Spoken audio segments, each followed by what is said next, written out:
કેશોદ શહેરના વેરાવળ રોડ પર 8 ગૌધન ધણકૂટને ઝેરી અસર થવાથી મોત થતા ગૌ ભક્તોમાં અરેરાટી વ્યાપી હતી।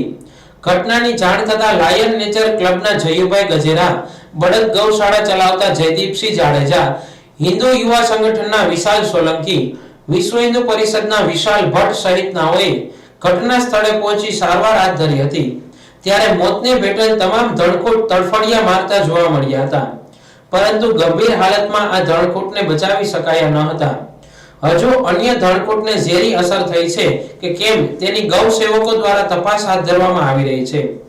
મોતને ભેટેલ ધણકૂટ પર ચિહ્નો જોતા તેમને ઝેરી અસર થઈ હોય તેવું અનુમાન લગાવી કોઈએ ખોરાકમાં ઝેર આપ્યું હોય તેવી આશંકા સાથે જયુભાઈ અને વિશાલભાઈ સહિતના ગૌ સેવકોએ પોલીસમાં રજૂઆત કરી અજાણ્યા શખ્સો વિરુદ્ધ ફરિયાદ આપી છે।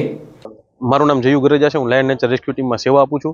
અમે આજરોજ અમને 4:30 એક રેસ્ક્યુ કોલ મળેલો કે ગોરસ પાઉંભાજી છે વેરાવળ રોડ ઉપર, એની સામે એક ધણકૂટ છે એ તડફડિયા નાખે છે। એટલે અમે એને ત્યાં ગયા અને સારવાર માટે રાધેકૃષ્ણની ગાડી બોલાવેલી, તો એમને સારવાર આપી। આફરો ચડેલો હતો તો એ એક્સપાયર થઈ ગયો। એ ત્યારબાદ ત્યાં જ એ સ્થળ ઉપર બીજા 2 ધણકૂટ અમને જોવા મળ્યા આફરો ચડેલા, એમને સારવાર આપી તો એ પણ એક્સપાયર થઈ ગયા। ત્યારબાદ તે સોસાયટી અને સામેની સોસાયટીમાં અન્ય બીજા એક કરીને 8 ધણકૂટ એવા અમને જોવા મળ્યા અને તમામ ગૌવંશમાં ધણકૂટ જ હતા, જેને કોઈ જાણી જોઈને ઝેરી દવા કે ઝેરી કોઈ પણ વસ્તુ ખવડાવી અને મોતને ઘાટ ઉતારેલ છે। આ બહુ ક્રૂરતાપૂર્વક, અતિ ક્રૂરતાપૂર્વક ઘટના બહુ ઘટેલ છે અને એના માટે અમે કેશોદ પોલીસ સ્ટેશને ફરિયાદ આપી છે। કાલે સવારે એનો PM થઈ અને ફરિયાદ લઈ અને કાર્યવાહી જે કાંઈ પોલીસ સ્ટેશનેથી કરે।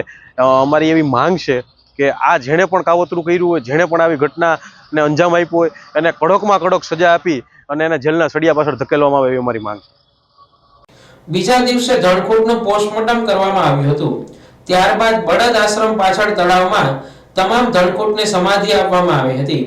તે સમયે ગૌ સેવકોએ તેના ચહેરા પર દુઃખનો ભાવ પ્રગટ કરતા જણાવ્યું કે શહેરના નગરજનોને કોઈ પશુ હેરાન કરે તો તેમની સાથે ખરાબ વર્તાવ કરવાની જગ્યાએ અમારી સાથે વાત કરો તો વચ્ચેનો રસ્તો નીકળી શકે, પરંતુ જો કોઈ તેને મારવા પ્રયત્ન કર્યો હોય તો ભગવાન પણ તેમને માફ નહીં કરે તેવી વ્યથા વ્યક્ત કરી હતી।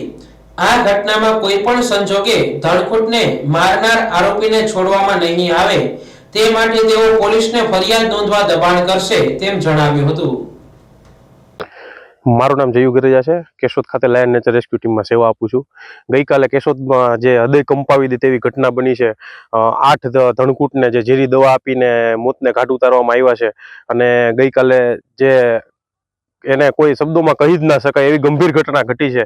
એને જે તમામ 8 ધણકૂટ હતા એમને આજે અમે અહીંયા બળદ આશ્રમ ખાતે લઈ આવી અને એમનું PM કરાવી, પોલીસ ફરિયાદ કરી PM કરાવી અને આજરોજ અમે એમને અહીંયા સમાધિ આપી છે। અને ખાસ તો કહેવાનું એ છે પબ્લિકને કે તમને આ કોઈ મૂંગા જીવ તમને હેરાન કરતા હોય તો અમને જાણ કરો, અમે એનો રસ્તો કરશું। તમે આવી રીતે એમને મોતને ઘાટ ઉતારી દો છો એ યોગ્ય નથી અને આ જે કૃત્ય કર્યું છે ને તો કોઈ વાતે કોઈ ભોગે છોડવામાં આવશે જ નહીં। એની ઉપર પોલીસ ફરિયાદ કરી અને કાયદેસરની કાર્યવાહી કરવાની જ છે, પરંતુ આવા કૃત્ય કરતા પહેલા ચેતજો। કોઈ જન્મમાં તમે નહીં છૂટો, કોઈ ભવમાં નહીં છૂટો। આ બહુ હૃદય કંપાવી દેવી ઘટના છે અને આ તમામ બળદોને આજે અમે અહીંયા ધણકૂટને અમે સમાધિ આપી છે। એમના આત્માને ભગવાન શાંતિ આપે એવી પ્રાર્થના।